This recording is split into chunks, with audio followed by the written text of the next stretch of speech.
Hey guys, my name is Rob, and today we're unboxing and reviewing what is, if not the most, at least one of the most requested gamepad reviews on this channel, the ZD-O Plus Excellent.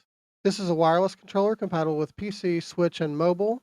It's a modular controller with a ton of features and unique customization options, so without further ado, let's open it up and check it out. I'm currently fighting off the flu, which sort of delayed this review by a few days. I'm kind of just tired of waiting though, so we're just going to power through it here. But I do apologize for my voice. I know it's still a bit off. I'm gonna be honest here, I had completely forgotten that I ordered a bundle with a case, but that's cool. Let's see what else is in here first.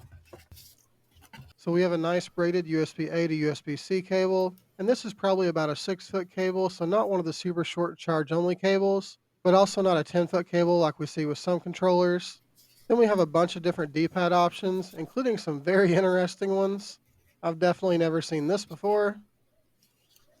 Then we've got a couple of pieces of paperwork, a QC card, and a manual, which is only in Chinese. Then inside the case, we're going to find a whole bunch of accessories. I count 12 thumbstick caps here.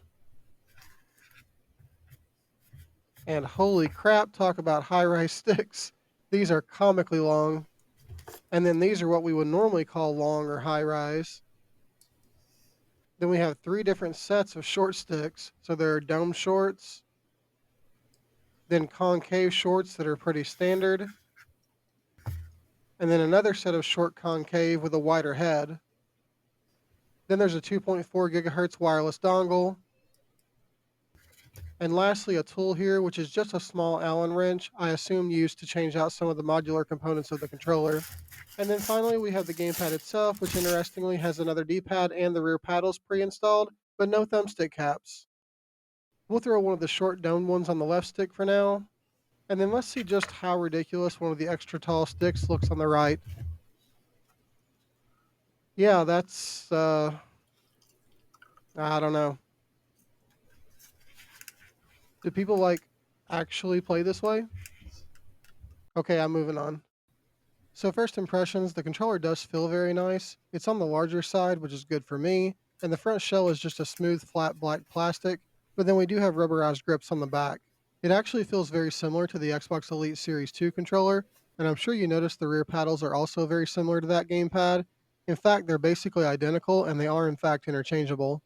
As far as features, we do have mechanical face buttons that feel really good. They do require a little more pressure than some gamepads I've tested, like the Blitz 2, but the travel distance actually feels shorter, so I do like these. We also have a mechanical D-pad, which I know is not ideal for a lot of gamers, especially if you play 2D fighters, but it does feel good for what that's worth. As we saw in the unboxing, it also comes with several D-pad options. It's very easy to change these out. They just snap into place and take pretty minimal effort to pull off. A couple of these included options are very unique. This first one is a common design, and just like the one that comes on the Elite Series 2. The second one, though, is pretty different from anything I've seen before. I'm really not sure how I feel about this one, but I might try it in some games just to see. Then we have a regular 4-way D-pad. And then finally there's this thing, just in case you feel like you need a third joystick instead of a D-pad. It's kind of hard for me to imagine a scenario where I would actually use this, but if this controller becomes a display for me later or something, I'm just going to throw this thing on there along with the 2 ridiculously long thumbstick caps for fun. The other front inputs are the start or menu button, the back or view button, the home button, and the mode button. The shoulder buttons are micro switch, which I love. They're very easy to press anywhere along the length of the button, and they sound great. And the 2 extra shoulder buttons, LK and RK, are also micro switches and positioned very well. These feel awesome. We have full range analog triggers, and they are cushioned, so they're soft and quiet when fully engaged, no plastic hitting plastic. But then we also have trigger stops, and these are micro switch stops, so you get that nice mouse click sound and feel. They're also a very short pull, cutting out almost all of the travel, so these are pretty much perfect, exactly the way I want them. Then we have the 4 rear buttons or paddles, which are nice and clicky and very easy to activate. Again, these are just like the paddles on Microsoft's Elite controllers, which are very good, and as I said earlier, they're interchangeable with the paddles from that controller, which is really great for me because it means I can swap these paddles out with the aftermarket scuff rear paddles for the Elite 2. I've talked about these replacement paddles before. Basically, I just find them more comfortable than the default paddles, particularly because it's much easier to operate both the top and bottom paddle with one finger rather than two, which is what I prefer. Then also on the back we have a pairing button, a gyro button, and a lighting button. Then on the bottom of the controller we have a 3.5mm headset jack. One feature we haven't talked about yet is the thumbsticks, which are Hall effect, but they're also swappable modules, and there are other available thumbstick options for the ZDO Plus. Unfortunately, there weren't any additional modules available at the time when I ordered this controller, but there are some popping up on AliExpress now. As you can see here, there are TMR modules available, and there are also ALPS modules. And on these, you'll notice that the orientation is different. You can actually swap the thumbsticks to a symmetrical layout, and you can purchase a symmetrical faceplate as well. Unfortunately, you do have to order these modules separately. You can't just flip the included ones around, but if that's something you're interested in, it is an option. I would have ordered the parts to do this conversion if they had been available when I ordered the controller, but I'm not sure I'll do that at this point, unless a lot of people just really want a follow-up review with the gamepad converted to a symmetrical layout. We are going to go over how to change these out though, and it's pretty simple. First we'll remove the D-pad, and then we can remove the faceplate, which is magnetically attached so it just pulls off. Then we'll use the included Allen wrench to remove the two screws holding the module in place.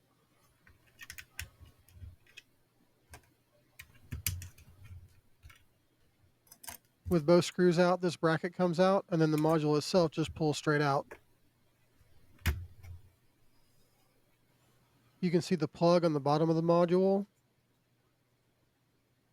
and you can see there are kind of rivets on one side of the module and not on the other. So again, you can't just flip this one around. It physically won't fit into place. So if you want the symmetrical layout, you'll need to order those modules as well as the symmetrical faceplate. To reassemble, the module just clicks back into place. Then just like the module, this bracket can only go in one way. Then we just reinsert and tighten the screws and replace the faceplate and the D-pad. This unit was paired to the USB dongle out of the box, but if it's not, you can hold the button on the dongle until it starts flashing rapidly, and then press the pairing button on the back of the gamepad to reconnect. You can switch to Bluetooth connection by holding home plus A, and the light will change from blue to green. To switch back to 2.4 GHz wireless mode, hold home plus Y, and then you can also hold home plus X to enter switch pairing mode. By default, the gamepad is in X input mode, but you can swap between X input and D input modes by holding menu and view for 3 seconds. You can program the rear buttons and extra shoulder buttons by holding one of those buttons and the mode button for 3 seconds. The indicator light will flash red to indicate you're in programming mode. Then you press the button you want to assign, then press the target rear or top button to assign it to. You can clear any of the additional buttons by entering programming mode and then pressing that additional button again without pressing any other inputs. There are a few other on-the-fly settings and programming options, including changing profiles. The color of the top light in the center indicates which of the 4 onboard profiles you're in. You can change these by holding menu plus any of the D-pad buttons for a couple of seconds. So menu plus D-pad left changes to the yellow profile. D-pad down is blue. D-pad right is green. And D-pad up is red. You can calibrate the thumbsticks and triggers by simultaneously pressing A, mode, and D-pad up to enter calibration mode. Then as with most controllers, you'll fully rotate both sticks 3 times and fully depress both triggers 3 times, then press mode to save the calibration. You can also calibrate the gyro sensors by simultaneously pressing B, mode, and D-pad up. This is a little weird on the ZDO Plus because it doesn't just autocomplete. The instruction manual just says to leave it on a flat surface for 3 seconds, then press mode to save the calibration. You can't actually adjust any gyro settings on the fly, but the gyro button on the back turns it on and off, and it's the same with the RGB lighting. You can't adjust any of the settings for the lightings on the fly, but the button on the back turns the lights on and off. I almost forgot turbo, which is very simple. You just press and hold mode plus any other button, trigger, or bumper. The first time you do this, it will enable manual turbo.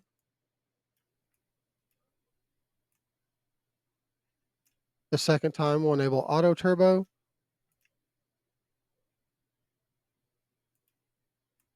And the third time will turn turbo off. And then very last thing here, you can hold view and mode for 3 seconds to reset the controller. That covers everything you can do on the fly, but there are more customization options via the app, which we'll go over now. Okay, so if you Google enough, you'll eventually find ZD's website, which is zd2015.com. This site is only in Chinese, but it's pretty easy to locate the app page. And then if we utilize Google Translate, it does give some instructions for downloading the app on either Android or iOS. There is no PC app, which I was really concerned about at first, but it turns out that the mobile app has basically every option you would want, so the only real downside is that it's also only in Chinese. This is the iOS app, and I basically ended up taking screenshots of each page and plugging the images into Google Translate so I could, one, make sure I was doing what I wanted to do, and two, so I could share with you guys. So we'll go through this real quick. First, in the middle of the page, we're going to click Add a Device. Then we're going to select the option, which is clearly a picture of the ZDO Plus. I said earlier that you can enter Bluetooth mode by holding Home plus A for 3 seconds, and that is the Bluetooth mode you'll want to use in order to pair the gamepad for playing on PC or mobile. And when you're in that mode, it will show up under Bluetooth connections as an Xbox controller.